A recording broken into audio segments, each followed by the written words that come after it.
Started. How's everybody feeling? All right. How's everybody feeling? Yeah, there we go. All right, it's Sunday afternoon. We just had lunch. We're going to wake it up a tiny bit before we get started just because I'm about to download a bunch of information in this presentation. So a couple things I want everybody to know. If you were at pre-camp, you already heard this, but I'm going to repeat it anyway. For today's presentation, you will be able to go to that link that's on the screen right now and download it. You won't remember everything I say. Don't try to. You can't write down everything I say. Don't try to. Really just absorb whatever you can, and I always feel like whatever is sticky, whatever stands out, that's something you should investigate further as a strategy that you might be able to actually implement yourself, right? So I know this weekend we have people of all skill levels. So if there's something that you don't understand, that's okay. Save that for another day when you can dig deeper. And because I'm a teacher, this download of this presentation is basically like an ebook. It has a ton of links, a ton of stuff you can keep reading, because I always like to give homework. So you have this ebook to take away later as your homework to dig in deeper to the things that really resonated with you, right? So today's presentation is called Intent plus Usability plus Backlinks equals SEO in 2018. And the reason I'm talking about this topic today is because I have been in search engine optimization since 2003. My very first business was an SEO company. And the first 2 years I was in business, I got laughed out of the room for two reasons most of the time. First was everybody said, no one will pay people, especially not writers, to do stuff that has to do with Google. That's ridiculous. So anyway, 15 years later.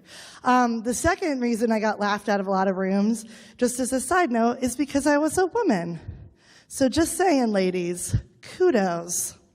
We're still here a long time later, even though a lot of people said this wasn't our sphere of things. So why I love talking about SEO is because I'm completely self-taught. I was a biblical literature major. The only class I ever took was MS-DOS for computer classes in college. There was no internet when I was in college. So I'm just a communicator. I love communicating. I find technology fascinating. I love connecting with other people. So in order to understand search engine optimization, it's not really about having a technical background. It's about really exploring all the opportunities that you have to connect with people. And one of the things I think is going on in the search engine industry is that there's a huge shift of mindset right now. So how many of you have been to the other SEO classes this weekend? Awesome. All right, so just so you know, as a professional, what Rich and David talked about was amazing and totally on point and super exciting to see people talking about it. But I think overall in our industry, we have this big shift in our mindset. So what we're going to do in class today is zoom out a little bit to that 50,000-foot view and talk about some things that I think have to do with changing the way we think about search engine optimization. And if you can change your mindset about it, you're going to be better at executing an SEO campaign and actually getting results. But a lot of people are dealing with this sort of antiquated mindset around what it is. So there's a few things I want to talk about just in regards to search engine optimization and what it really is, and the things that you need to be aware of that have changed in the 15 years that I've been in this career. One is web accessibility. How many of you guys have studied something along the lines of web accessibility? All right, awesome. So web accessibility and SEO, they go hand in hand. As a matter of fact, I would claim that web accessibility is actually the origin of SEO. That a lot of the things that we started to use to optimize websites for marketing and sales actually originally started out as features inside of websites and inside of Google's best practices and inside of code that would actually help people access the internet. So if you look at a website called WebAIM, it's web accessibility in mind. They say web accessibility and SEO are both about getting relevant content to users.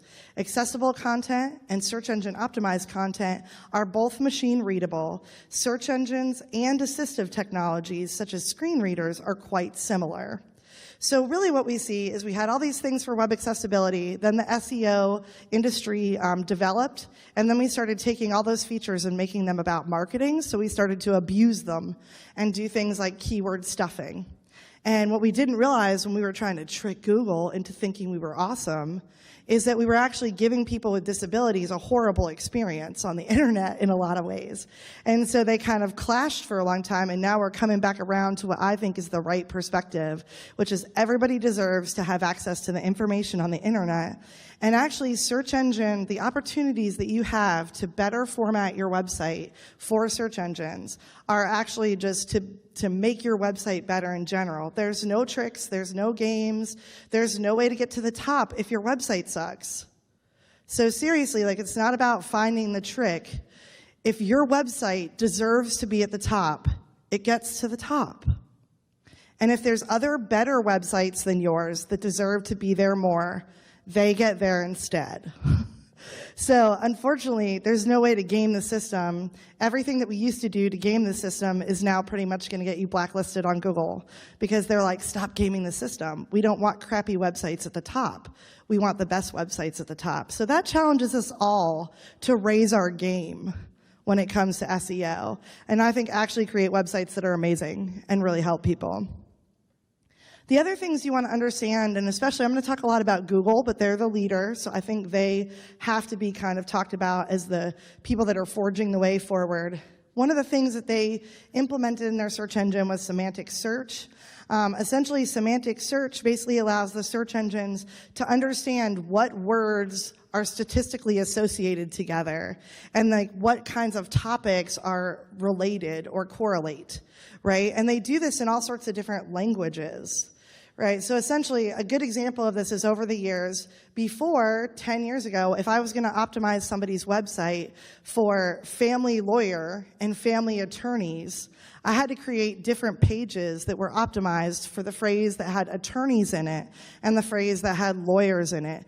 Well, when semantic search became the norm, essentially the search engine is smart enough to understand that most people searching that stuff know it's the same thing to them. Right, attorneys, lawyers, whatever. So when you search for those phrases now, you'll see websites that have phrases like, let's say you type in family attorneys, the results in Google will actually say things like family law, family lawyers, divorce lawyers, right? All these related terminologies. So the algorithm got smart enough to put these things together, and not just in English, in lots of other languages. The next step was really machine learning. So if you don't know this, basically, artificial intelligence runs everything at this point in the game. So algorithms are AI. They're learning on their own. We don't have to teach them things anymore. And search engines aren't just Google and Yahoo and Bing. They're Facebook and Twitter and Pinterest and Instagram. So we've basically got this core technology that's now the undertone of everything. And so we no longer have to teach the algorithms how to perform their tasks. As we search stuff on different platforms, the algorithm learns from our behavior, and it just results based on what it learns. So again, in the old days, when there was sort of a more manual approach, we could manipulate things more. But with AI involved in the situation, they're learning as they go along. And so it's just important to understand that this has really changed how we understand SEO. Because we're not dealing with a static algorithm that's just this technology that's the same every day. We deal with a technology that literally learns every second at a pace that none of us could ever keep up with, right? It can crunch the behavior of millions of people and draw conclusions from it instantly. So this has just dramatically changed how we do things. The next level of this is that Google has something called RankBrain. RankBrain is the name of the AI that's used to process all their search queries. And essentially, if RankBrain sees a word or a phrase that it's never seen before, doesn't really understand what it means, it makes a guess, and it tries to give you things that it thinks are related. Based on whether or not you click or look at different things, it decides whether or not it was right.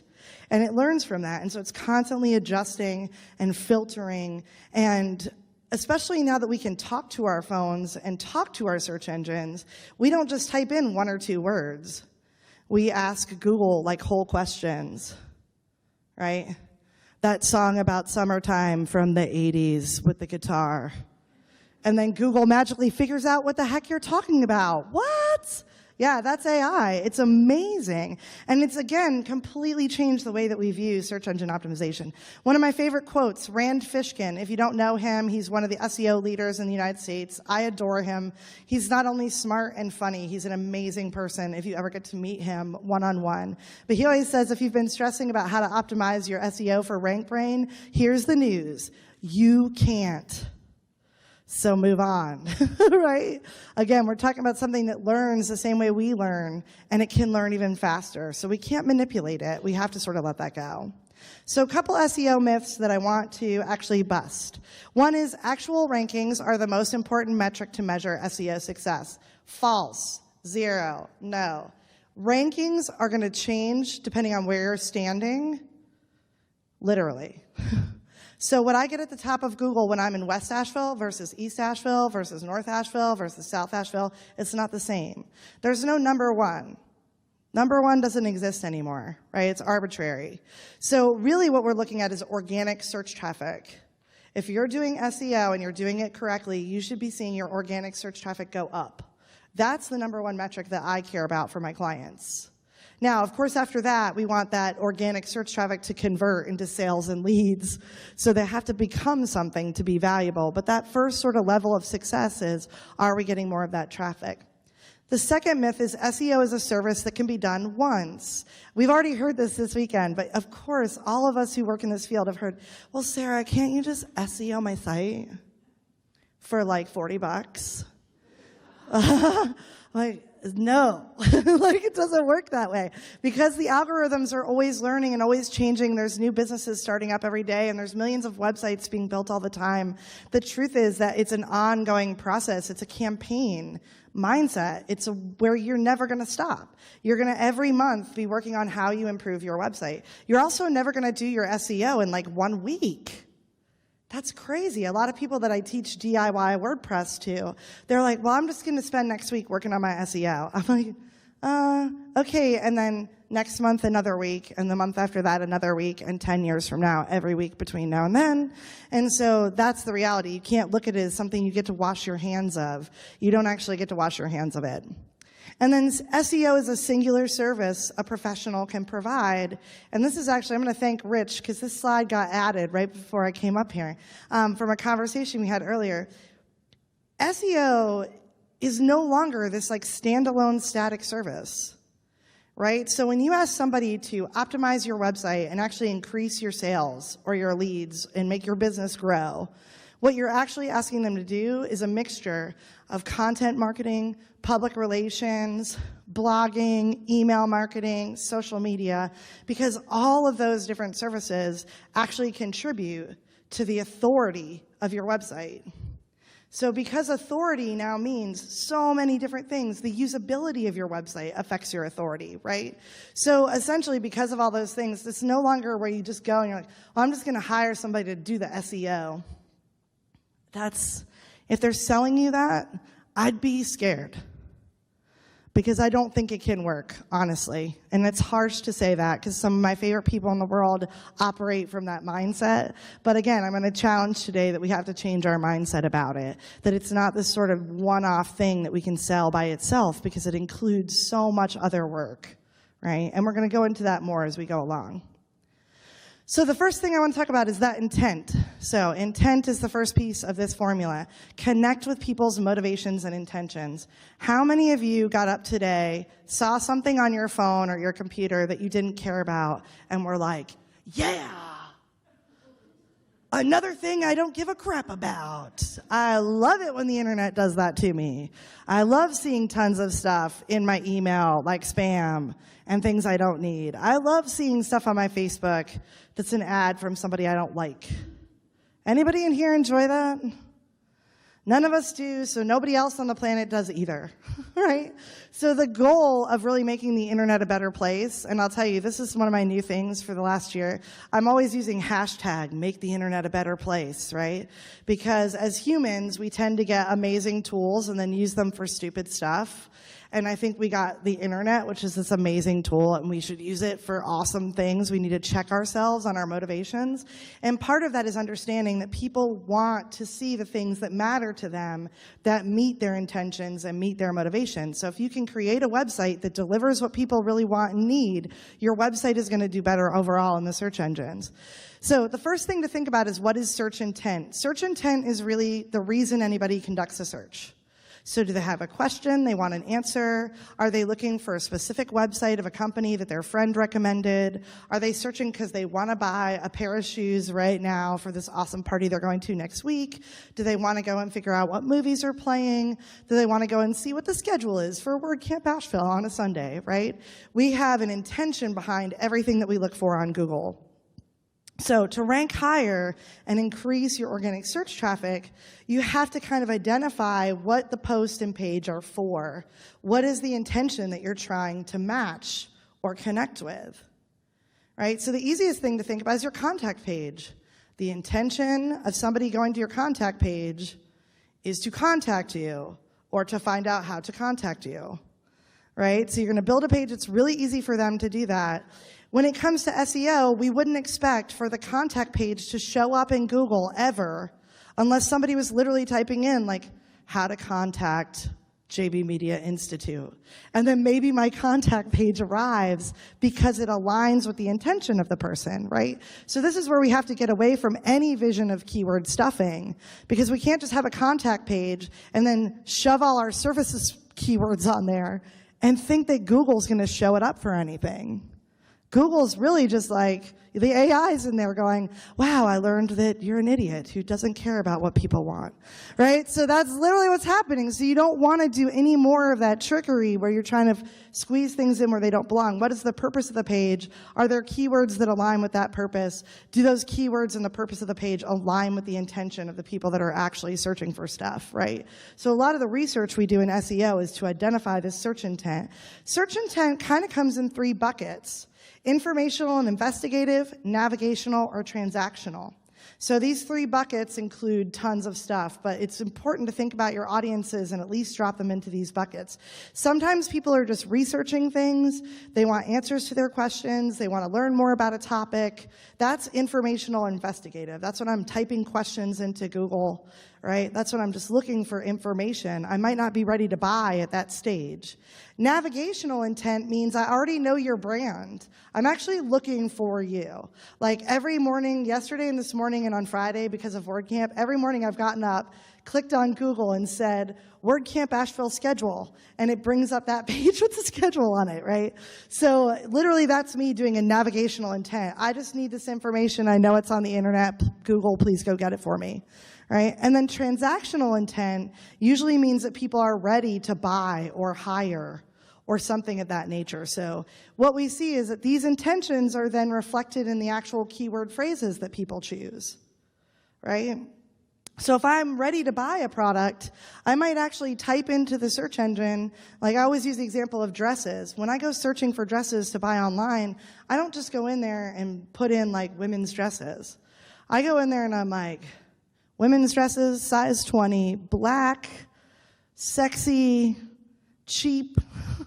I just have this like whole long list of things that go with what I'm willing to spend my money on. If I tell Google all those specifics, it will bring me a bunch of black dresses in my size that aren't that expensive, that are kind of fun and sexy. It'll literally do it for me. So this is where that intent that people have literally translates into how they talk about it. And that's why you do keyword research, because what you're understanding through the keyword research is how people talk about things. And when you see how they talk about it, you can start to understand the intent behind what they're doing, right? So if people use words like buy or deal or sale or any of that kind of stuff, or even sometimes they'll put in a product like, you know, Skechers sneakers online, right? That means I'm looking to look at that product online and possibly buy it, right? So we have to link these things together. All of this comes down to listening to the people that you're trying to connect with, right? So I think it's incredibly important, especially for any of you that have customers already and clients already, or if you're a web designer, developer, and you actually already have, you know, clients and customers who are trying to reach out to the public. you have to have this conversation about really listening. Keyword research is one aspect of listening, but I think you can do really simple things. You can create a form using a form plugin on your WordPress site that you just have on a page